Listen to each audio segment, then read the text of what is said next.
All right. So the idea is that in the unit, all the PhD students, but also master students who are working, who are paid, but also postdocs. So basically, all the people would belong to one group, this sort of smaller group. You know, our institute has like 250 people or something like that, but we form sort of human-sized groups. So this is the size of my group at the moment. So you get the idea that it's like 10 to 15 people. And the people who, as I said, belong to these groups are postdocs, PhD students, master students, those who are getting a grant or salary, bachelor students also sometimes, especially during the summer times when they are working, but also some bachelor students are also paid. Then visiting researchers, if we have visiting researchers, for example, visiting professors, they kind of belong also to this group. And the group is more than the meetings, but kind of the activities are centered around weekly meetings. It's fixed time and fixed place, and we meet every week.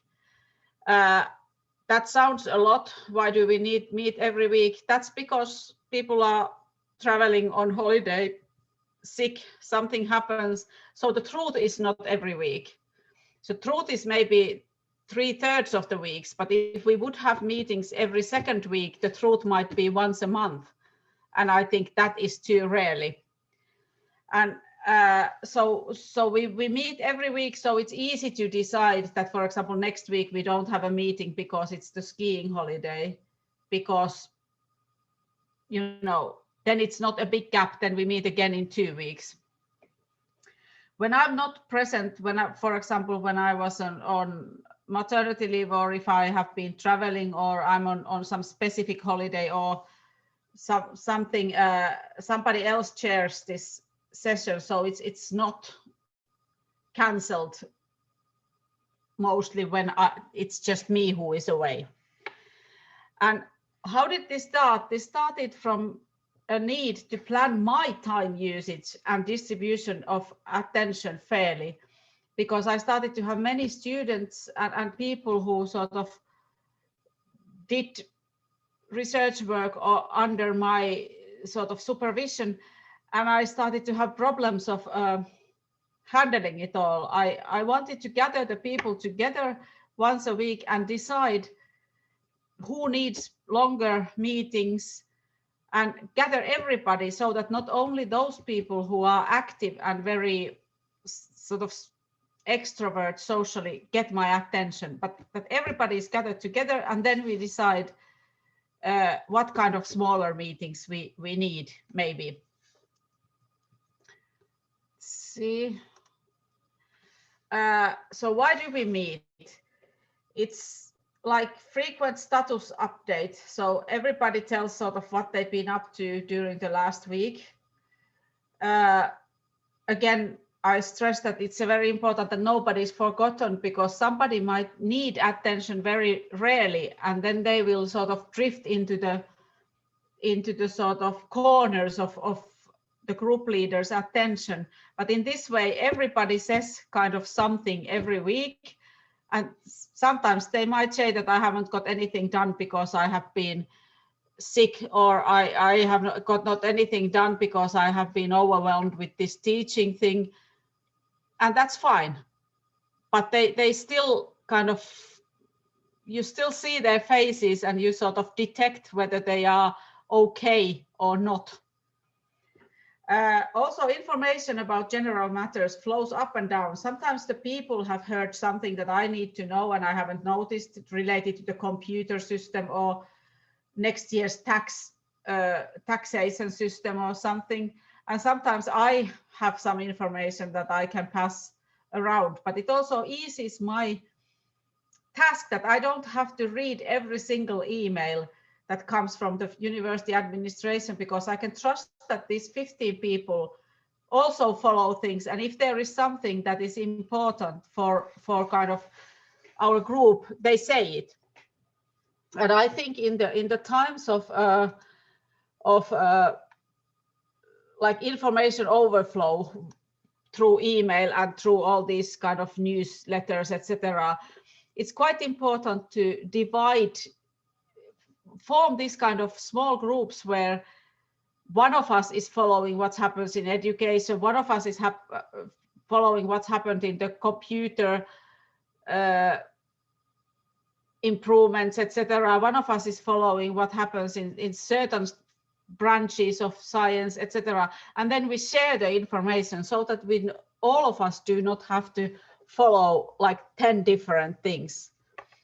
And then I already talked about it. We also, in these meetings, we check if anybody needs a longer supervision meeting. So we can decide that those people working with molecular dynamics simulations, we shall meet next Tuesday to discuss this detail. And I've already also said that also the less proactive people or shy people, they have access to supervisors' time when it's kind of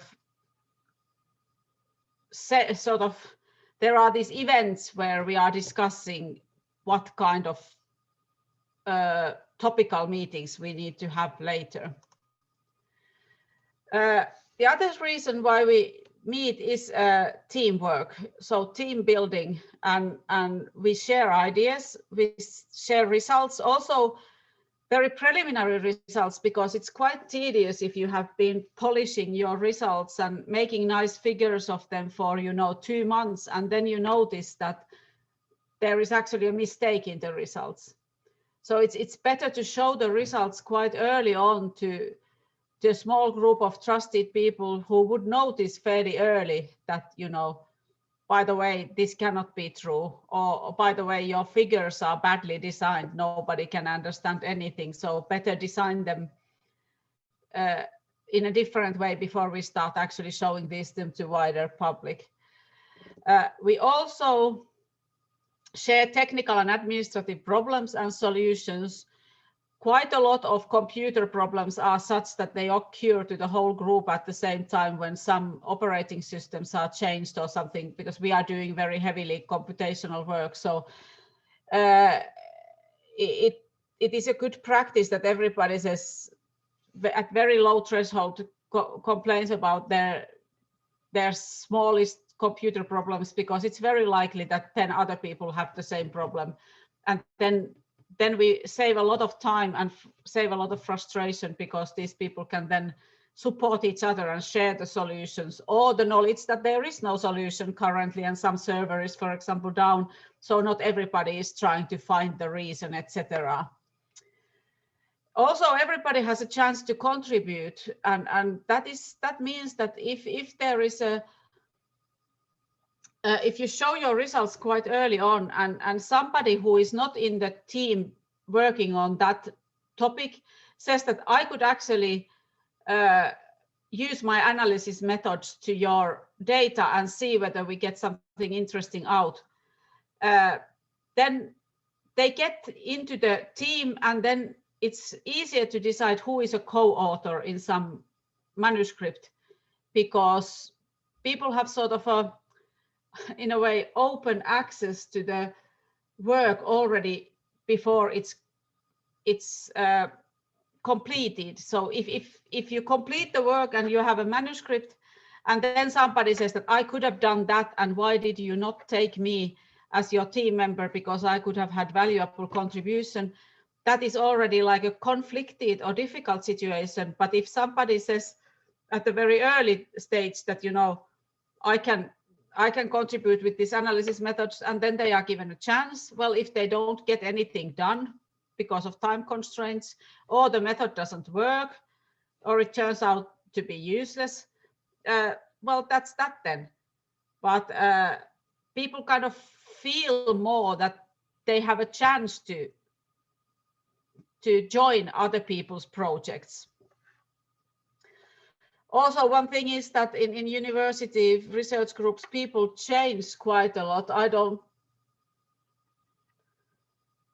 I think in this picture, only Theo is around still and me, but all the other people have moved on to work somewhere else.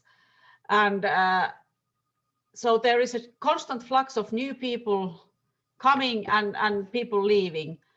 And when they join the group meetings, they start to know the people and the topics and the methods.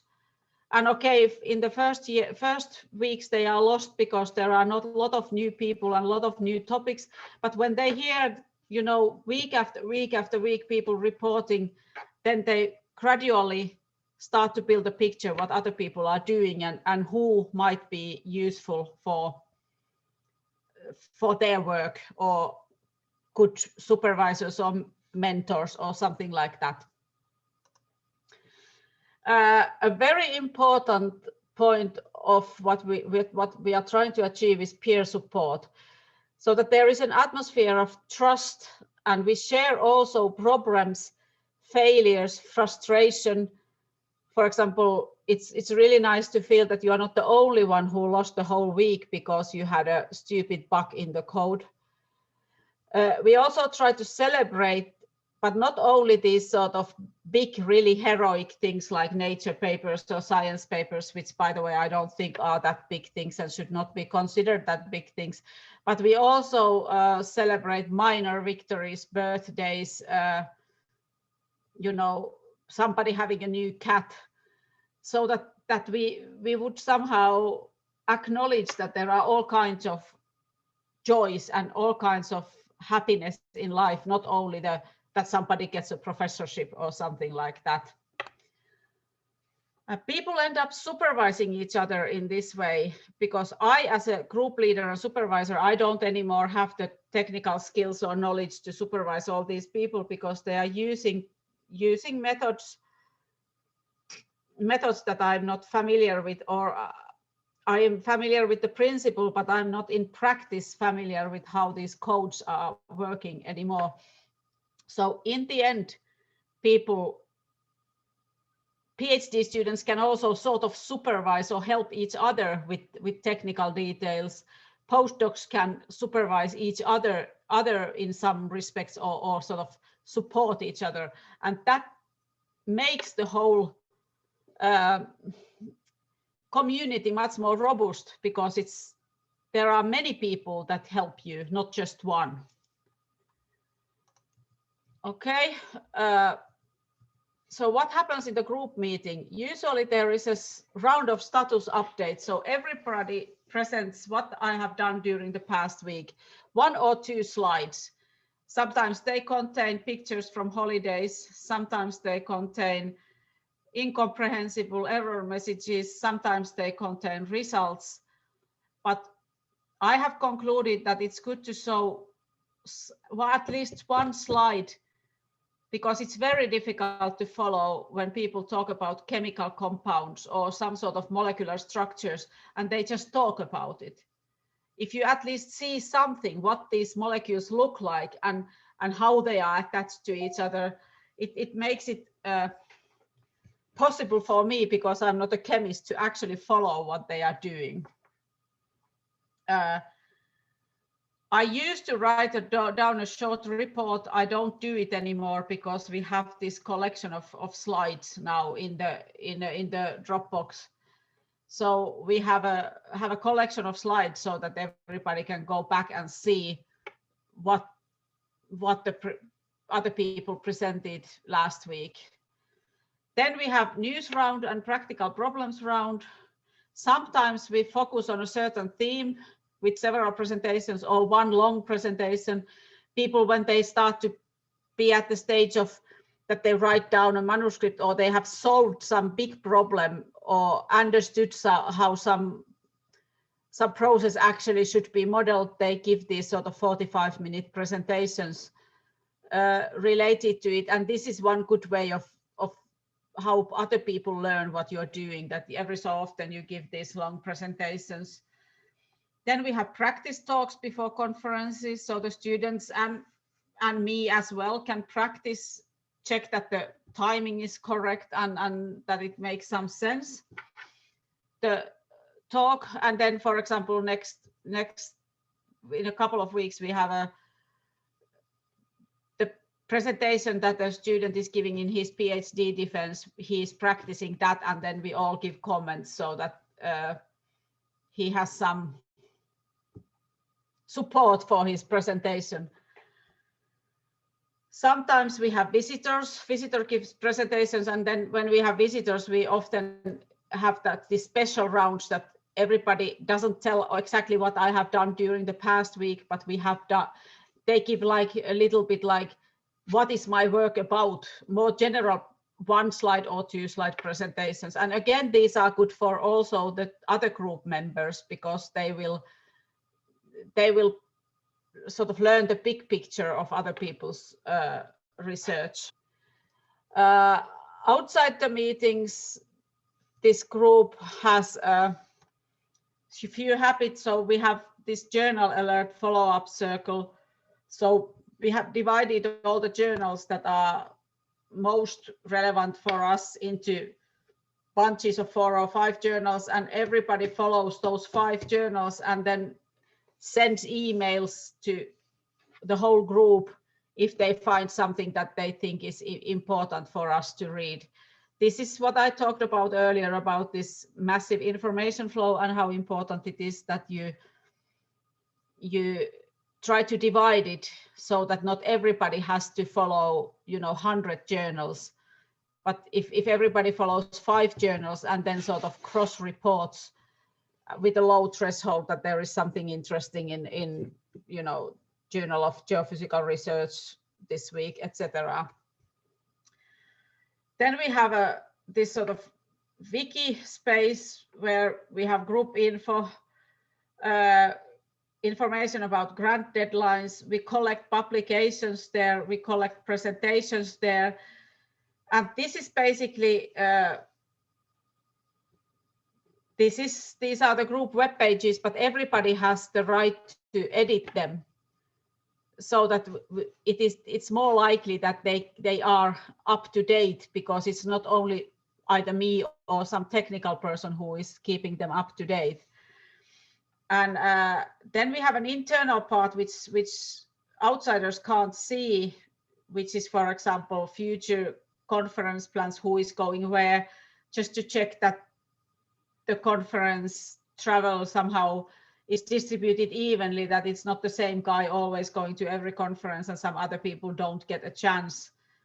Or if you notice that somebody doesn't want to go anywhere, then you can ask that, it would be important that you go at least somewhere, in normal times, not COVID times. There is an out of office list, so people mark their holidays so that we know who is around. This is not any official tracking of work time, but it's just that, I don't phone them if they are missing from the group meeting, that what's happened to you if they are on holiday. There was also the state of studies, but that is now in the TESSA. So that used to be in the internal wiki pages. There is also some data and some scripts, so some computational scripts that are shared. There are also some activities. The white ones are things that are in normal times. So we have had lunch gatherings at the end of the semester often, and before Christmas. There has been board gaming, barbecues, beer events, workshops. Then broader activities like floorball, recreation days and Christmas party for the whole INAR. And this is, of course, we have offices next to each other when we are in the campus, but now we are not. So I asked yesterday in the group meeting, my group, that what have we done together during the remote working times, so that there would be some relevance in this slide for this time as well. And we have had several picnics together with very long distances to each other. There is on Mondays people have virtual coffee afternoon, so they meet for half an hour and have, you know, coffee, and they are in Zoom and they chat about this and that. We have had photo contests, so we had in the last spring when this COVID started, we announced every week some theme, and then people submitted photos, those who wanted, about that theme, and then we looked through them after the group meeting. Then some of my PhD students and master students did a project of this Dance Your PhD video project, which was mostly, I mean, people were put together virtually, so they were dancing alone, and then they were mostly put together virtually. That was a big project that the group did together. They have been playing online video games together. They played also some board games like Scribble online, and they played badminton also together, where you are actually very far from each other. So it was okay in the COVID times, not now, but earlier when the restrictions were less strict. So here are somehow pluses and minuses of this. So this sort of group thinking, the supervision does not depend only on one person. So if I'm busy, sick, or traveling, people are not so lonely. It's easier for me to manage my time because not everybody comes at different times, like ask my time, but we can sort of decide who needs more attention this week, and then I can sort of, in a little bit more planned manner, divide my time between the people over the next week.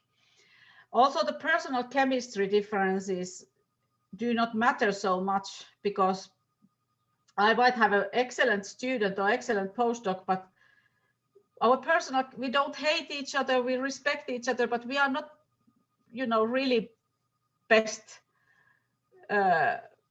match personal chemistry wise. But since we are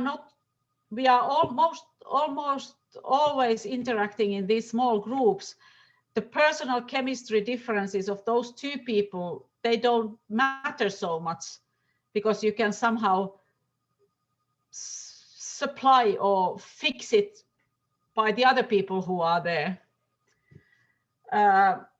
Well, problem is that if you want to control your group, this is not the way to go, because I can't always control things. I can't keep track of details. I sometimes feel useless because I don't know exactly what somebody is doing, but I think that is a small price to pay, that on average people are happier. And this communication between chemists and physicists has been sometimes difficult, because we are a group where some people have not studied any chemistry and some people are chemists. So sometimes they speak in a completely incomprehensible way to each other, the physicists and chemists. But I think that people have to show slides has helped this problem quite a lot. That even when the chemists talk, if they have written their formula into their molecular structures on the slides, that has helped this problem quite a lot. Well, some people feel initially bad that they have to present their stuff every week when they haven't done anything and they don't know anything. But I think very quickly most of the people learn what the name of the game is, and they learn that this is not very serious. That it's not the end of the world if you don't have something great to present on the first or second week. So often I say to the people that you don't have to say anything else but your name in the first weeks, and just watch what other people are doing, and when you feel okay, you can start giving your presentations. And almost every student and postdoc that joins the group has just very quickly they started to get the idea, because I think the atmosphere is quite good, that they just, you know, show that I started to learn this coding language or something like that. I think that's about all what I had to say now. I want to show you one thing, because yesterday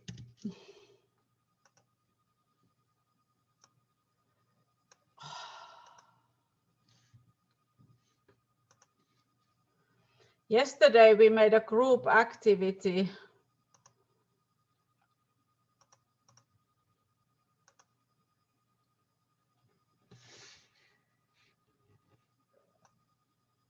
I try to share this screen.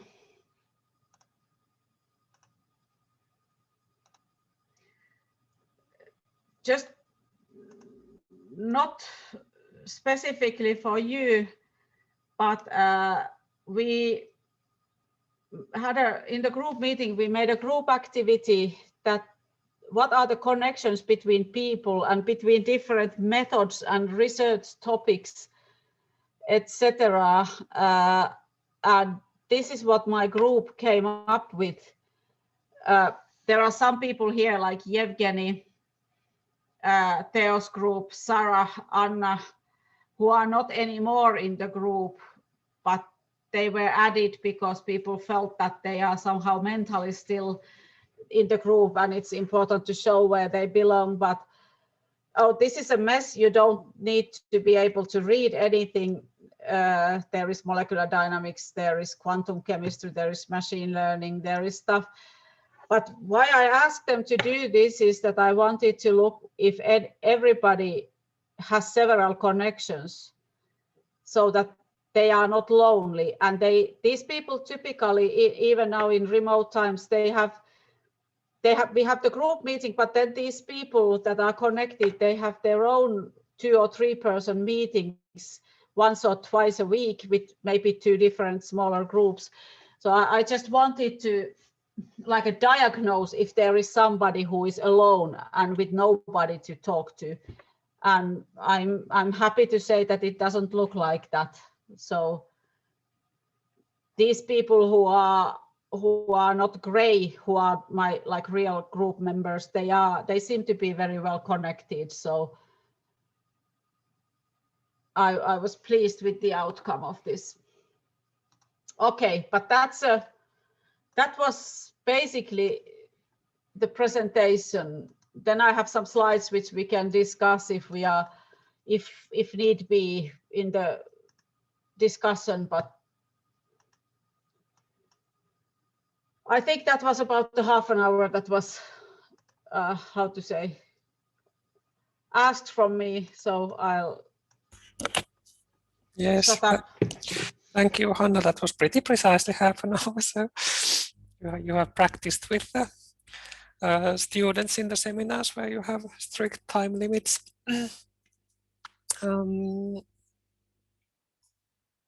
Any comments about the supervision or anything you would like to share about your experiences, especially during these times?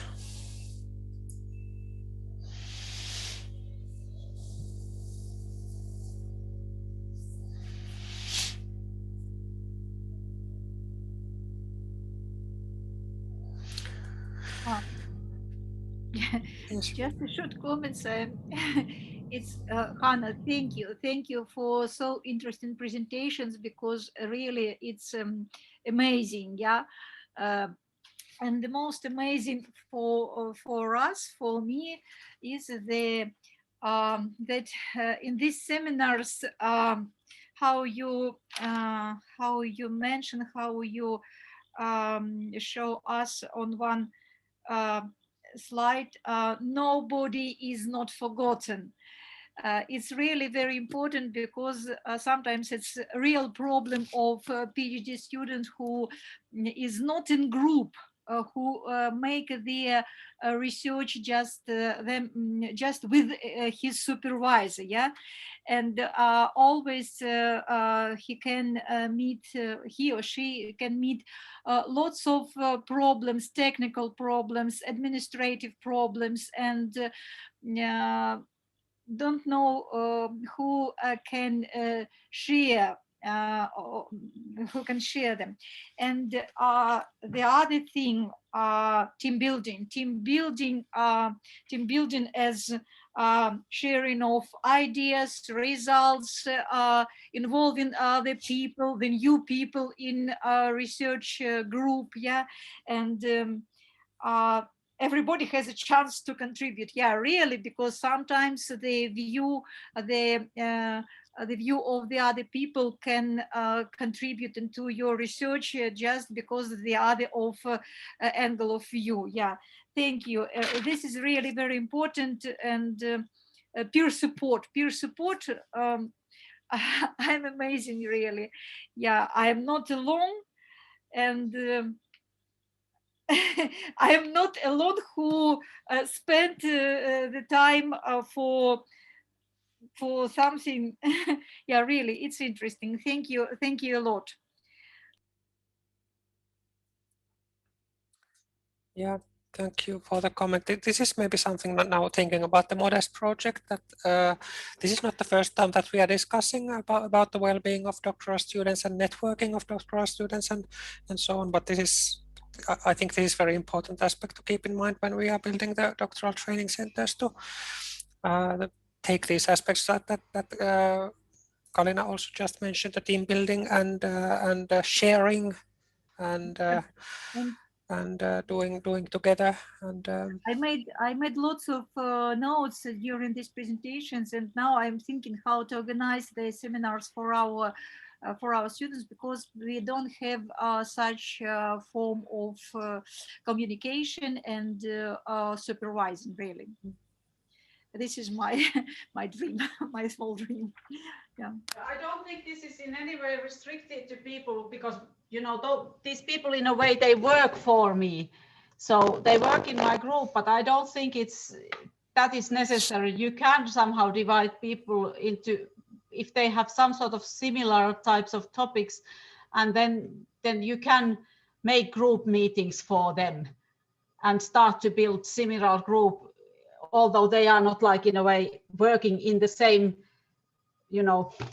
economically they are not working in the same project. Their funding does not come from the same research project. But I even if I would supervise people like master and PhD students, even if they were not working for me, I think I would still keep these group meetings, because that's the only way to make them support each other.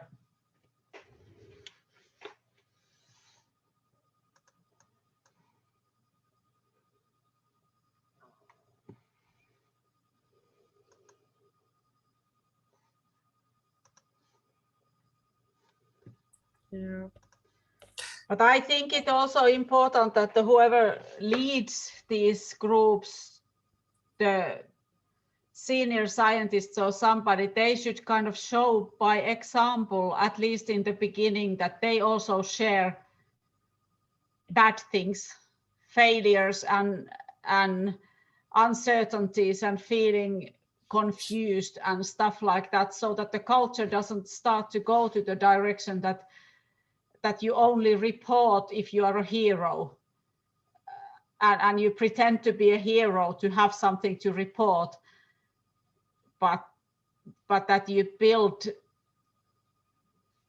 this. And I'm not only talking about me, some of my postdocs have been very good in this, that they have shared their disappointments in application, funding applications, or they have shared their uncertainties with supervising people and things like that. So they have brought in kind of their own insecurities to build a community where you can talk about also these things.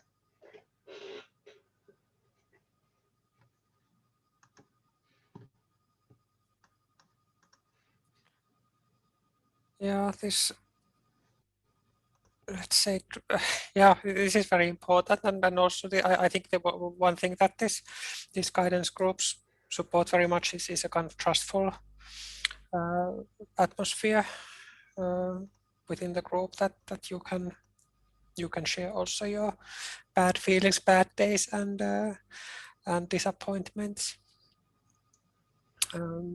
I know, Hanna, that you had some extra slides, and I think it would be a nice idea to talk a bit more about them. That's the role of it's essentially about the role of the supervisor. But this is also quite deeply a cultural thing, and this can mean a local culture. This doesn't mean a kind of national culture or anything like that. It can be a very local culture. I think each group has its own culture, but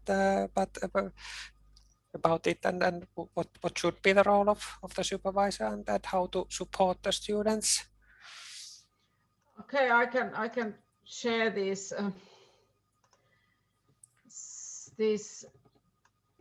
slides now. So this is like, in a way, a question first for you, or you can think with yourself that I've been supervising people now for 20 years, and I've created this usual advice chart. So am I usually advising them to work more hours or work less? That's one dimension. Or do I usually have to tell them that you need to understand the wider picture or focus more? Or do I usually tell them that, you need to do much more simulations before you can publish this? Or do I more often say that this is already a significant set of results? And another typical dilemma is that, do they give the manuscripts for me too early so that they are such a mess that I can't read them? Or do they give the manuscript sort of too late, that they have already polished it almost totally, and then they give it to me, and then I notice that, well, there is something wrong with the whole idea, and then it has to be all redone. And here are my answers to this. I almost always have to say, work less, have more recreation, go outside, do some sports. Not even now only in COVID times, but people are usually working far too many hours, and they have this hero image that they have to work all the time to become good scientists. And then their brains are so stuck, so jammed that they can't think anymore. They get depressed.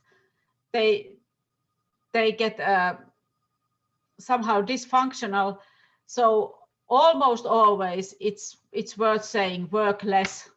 Of course, there is the odd lazy one who just wants to do their hobbies and not actually, they are trying to go the easiest route, but they are so rare that I don't care about them anymore, because like 90% of the people that I have are the people who should spend less hours working and clearly just take more time off, and then those hours that they work would be much more effective. Then the next question is this wide or focused? And I think this has two answers. Most people are lacking a wider picture. They don't actually know kind of how does this help the earth, or how does this help the society side of things. They don't need to know that in detail, but they need to have a wider picture in the sort of justifying why this research is interesting, and telling to like every person on the street type of thing, what is this related to. But when it comes to their own research work, they need to focus more, because people try to be somewhere here. They try to be cover, as a master of early PhD students, they try to cover 5 different methods and check every single thing that is correct. and this is a work of a lifetime. So you have to somehow have the context, but then I have to guide them to focus more, so that they are actually doing something that can be done in 3 or 4 years, and not try to cover all the bases, because that just takes too long, and it's also in a way too mentally draining to try to learn very many new methods at the same time. Of course, there is the odd person who is very focused in some nitpicking small detail, which is like too small. But again, if I'm talking to my group as a whole, it's worth talking to the 90% of people and not caring about that you are maybe making, you know, 5% or 10% problems worse. You can then attend to them separately.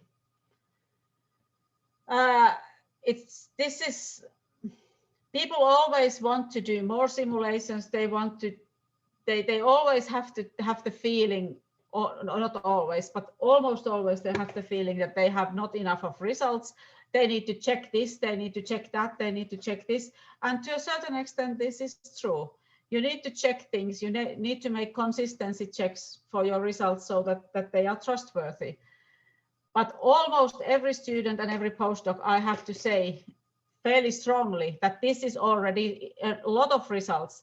This is very nice. We should publish this now and not work for 2 or 3 more years, so that we can solve all the problems in the world, because this is not constructive. This is not how science works. You should publish your results so that the whole community can use them and comment them. So, and then the last is the thing that the manuscript is, I tend to get manuscripts that are too finalized. And then there might be big problems. It's also very tedious to read 50 pages of really badly written manuscripts in a row, because you just get frustrated that it honestly takes like 50 hours to do so. So it's usually better to get the manuscripts in small chunks, so that I can comment a small piece, and then if there are problems there, we can correct them, and then they are not propagated to the next sections of the manuscripts. But people are very shy to give the text to comment, because they want it to be perfect. And the sad thing is that it's never perfect. So the more they make it perfect, the more disappointed they are when I actually read on all of it and say that, you know, we have to change this, this, and this, and this, and this. So I really appreciate the people who give me, say, 10 pages, you know, the methods and the results in the beginning, and then we can fix that, and then we can start fixing the introduction and the conclusions and the more general parts. So this is my sort of experience-based chart. In our community, these are the typical problems. And one thing that I struggled, and many supervisors struggle, is that they don't know everything. So they feel very small and very inadequate and very stupid and whatever, because they can't answer all the questions of the students. They don't know all the physics. They don't know all the chemistry of the that is required to answer. But it's actually Vygotsky who has studied supervision from the sort of pedagogical point of view. The role of the supervisor is not to transmit knowledge, but it's to help them to learn. And that doesn't necessarily need to mean that I know the answer, but I have to teach them how to navigate in this complex field where there is a lot of knowledge, and how to decide what is relevant and what is not relevant, and how to go forward, where to look for more information. And I think the most important job of a supervisor is mentoring in decision making, because you have to make small decisions. Is this enough? Which method to use? How to plot these things? And rather than saying that, plot them this way, I would say that, if you plot them this way, then we can see this. If you plot them this way, you can see this.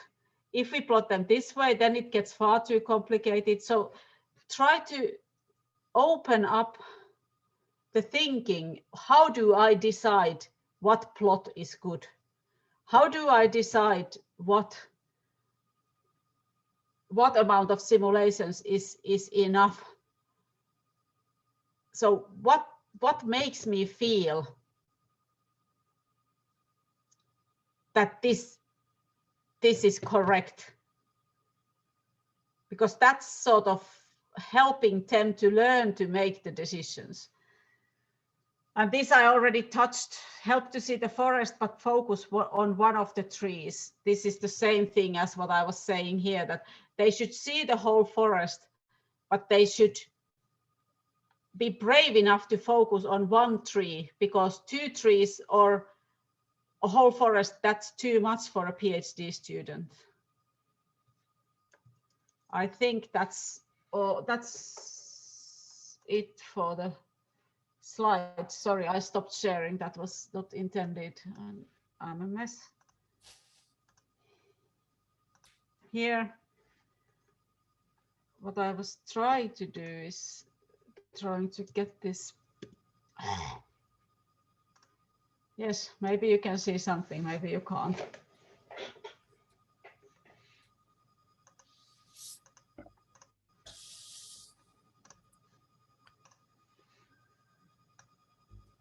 Yeah.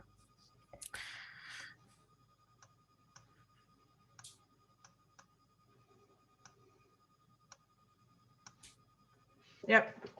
Yeah, thank you. I think there's quite a deep kind of interpretation or vision of not just doctoral studies. I think that the previous studies, the bachelor and master's studies should also, optimally they should lead students to individual thinking and exactly towards this kind of things, that they can somehow see how things are connected and have some sort of idea about it, but learn to focus on one thing at a time. Thank you. Do we have comments on this? We have still about 10 minutes, I think.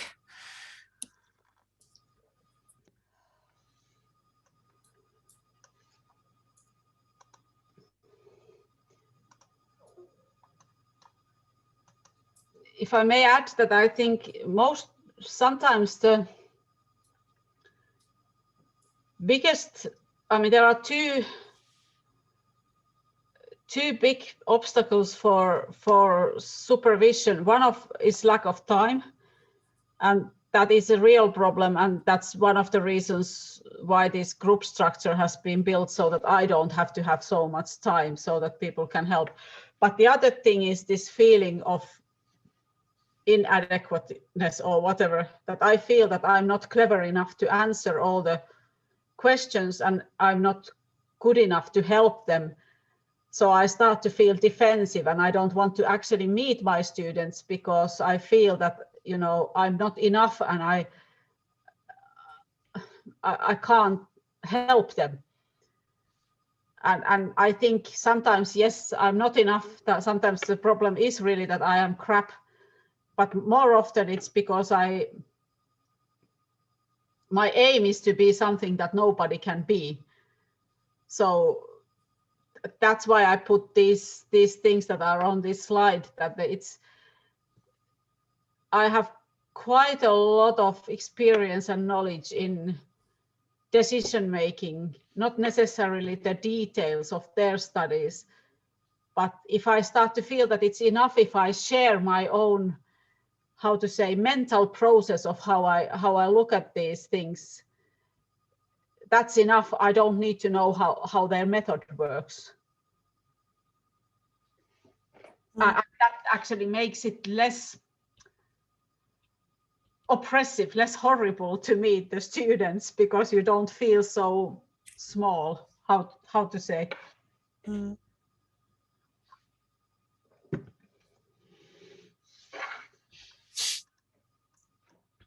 So of course we all would like to be the sort of magic makers that, you know, we can solve all your problems and, you know, I know how this goes. And if you don't feel like that, then it's a little bit scary to supervise people. Yeah.